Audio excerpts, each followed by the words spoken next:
What's up, everybody? Welcome to Mongols Pregame'n Edition. This is where we spend some time talking to the team prior to the next match. Joining me for this one is a Pitt alum who is in his second season prowling around the Riverhounds midfield. He's been breaking up so many plays this year that even though 71% of the earth is covered by water, fans are convinced that the rest is covered by him. It is Jackson Walti. Jackson, welcome to the show, man. Thanks for having me, Mike. I appreciate it. Has anybody said that to you yet? I think when I was drafted to Austin 2 years ago, I think there was a tweet that popped up and surfaced, something of that nature, but I haven't heard that since then. That's really funny. I got to ask, how's the nose? Nose is good. Thanks for asking. I broke it in the Loudon game prior to the season starting, but it was non-displaced. So like after the break itself, it really didn't hurt, but I had to wear a mask. So finally I'm able to have full vision. So it's nice playing without it. I'll tell you, there were some people that were speculating. So last year, Mertz got a cut on his head and he had to wear with like a headband. He had to play with a headband and he had like this little extra edge to him. So we had to ask him, we're like, is the headband coming back? And he's like, I hated that thing. I don't want it back. You've been playing so well with the mask. I know you didn't have it in the last game that people were like, should he just keep wearing it? Like, you don't want to keep wearing that, do you? No, absolutely not. But quite a few of the kids we sign autographs for at the end of the game. They're like, oh, you should wear the mask. You look so much better with it. I'm like, what? it's a horrible thing to tell them. But That's it's a lot nicer playing without it. Yeah, for sure.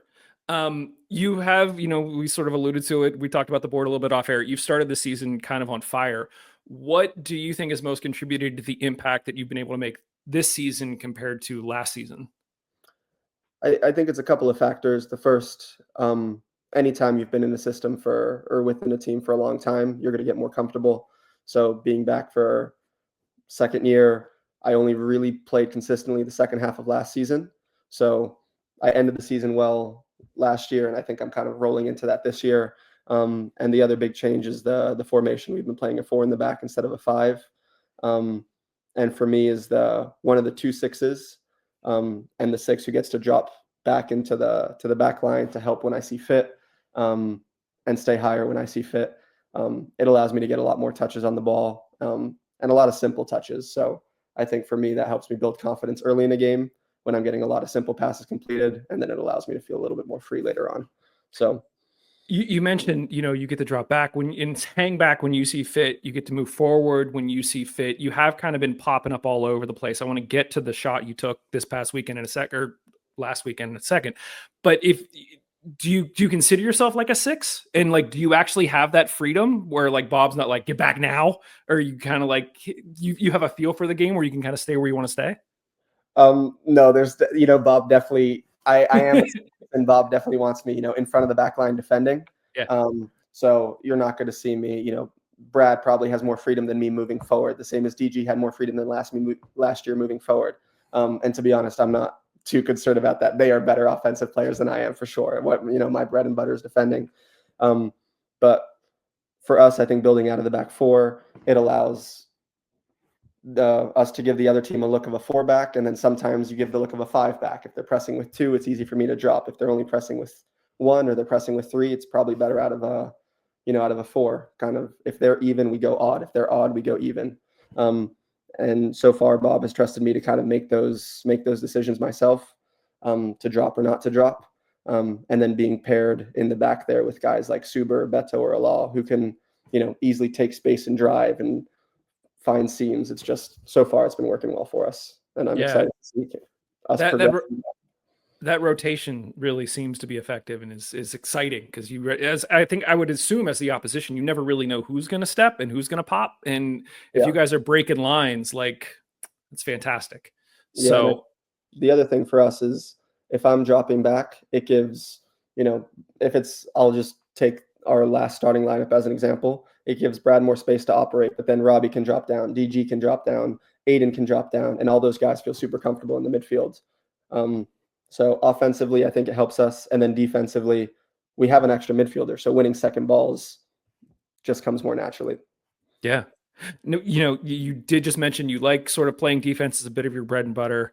Against Birmingham, you got that shot off that hit the bar. I literally rewatched that play like 10 times. I still can't figure out how you got that shot off. Like it was like in your feet and then gone. Can you like walk us through? Did you think about that at all? Did you just react? Like what was happening there? It was a very, very last minute decision. I think I won the ball, played Robbie, Yeah. and made the overlapping run. And the original intent was I was going to try to play Augie as hard as I could on the ground in front of the goalkeeper behind that last defender. And I was just going to go and hit it with whatever foot I got to the ball first. I didn't want to take a half beat more to hit it with my left foot. And then I saw the keeper kind of shifting left. So I went for it. But honestly, the best thing I probably could have done was just popped it right back to Robbie because he would have been free at the top of the box. So almost brilliant, but probably the right. Well, like it didn't even look like you swung. It just looked like your toe went, like you just like popped it. I mean, did you get any power behind that, or did you feel like because it was last minute, you literally just like flicked it? You just tried to place it. Yeah, I was surprised by the way it came off on video because it looked like it was moving a little bit. I don't think I could recreate that moment. I probably won't be doing that again. When we put out the word that we were likely going to have you on, we got a couple questions from fans, and so these next few are fall into that category. First one is number 42. That feels intentional. Is there some meaning behind 42? Sort of, kind of. When I was at Pitt, I was number 24, and I took that number when I was in Austin, and then coming back to Pittsburgh, I kind of thought I've been in the city with the number 24, and that felt like part of my legacy at Pitt, and I wanted to move on from it.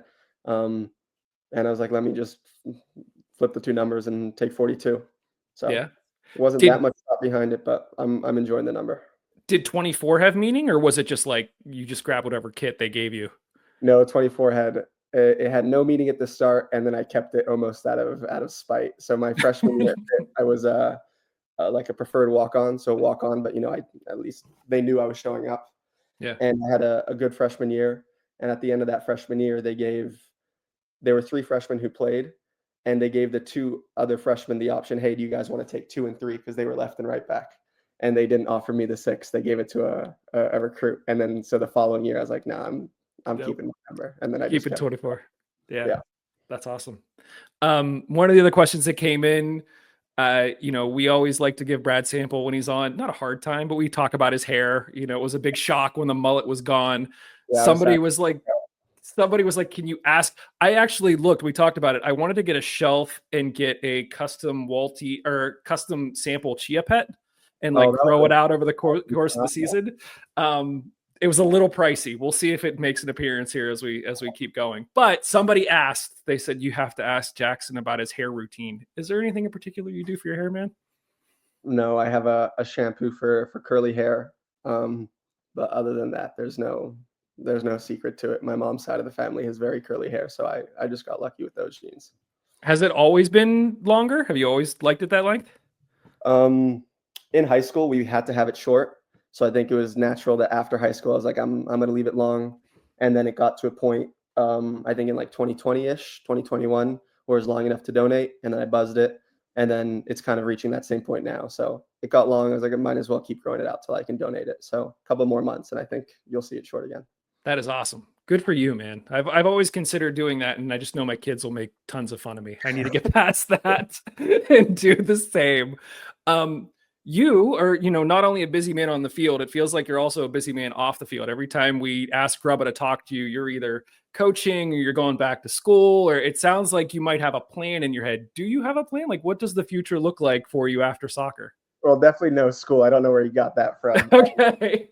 But I do try to keep myself busy. So I do, quite a bit of coaching on the side. I take Spanish lessons. I'm learning how to code. I think it's tough as a soccer player to keep your brain moving. Mm-hmm. So my first year out of school, I think I took too much of the free time and left it really free. So now I'm trying to keep my brain from fully smoothing over. Try to keep it active a little bit. Let's nerd out for a second. You're trying to learn to code. What language? What are you studying? I'm doing Swift. Okay. Just because I wanted to build an app because I think for me, it'll be easier to have an idea in mind and accomplish the idea and just see kind of something physical. Mm-hmm. I know it's not the most versatile language, but that's what I'm starting off with. Listen, man, everyone needs that gateway to get in there. And especially if you, like you said, if you can have something tangible on your phone and say that, like, I made that, like, for sure. Yeah. That's awesome. Good for you. Let's talk about the team for a little bit. You guys obviously got a bye week, and it feels like an early bye week. Yeah. How do you make sure that you kind of stay sharp? You guys were going into the bye week on a bit of a high. Now you're going into basically 3 games over the next week. So how do you stay locked in during this time off? Because it was so early, we didn't get too much time off. We had, I think, Monday, Friday, Sunday. So we still had a scrimmage on Saturday. We just played against ourselves. So in terms of the routine, it really didn't shift that much. And we got to work on a couple different things that we hadn't had the chance to work on during the first 4 weeks of the season. So I think we'll be in good shape to continue the form and, have an extra couple things in our back pocket to use if needed. Good. Obviously up next is the Battery. You guys are heading there. How are you guys feeling heading to Charleston this weekend? I think we're feeling good. They're a good team, and they're always a good team. Starting with the simple things, I think in terms of the weather down there, we're going down. It's going to be a cool temperature, which is, great instead of facing them, 85, 90 degrees with the humidity. Yeah. So that's a positive.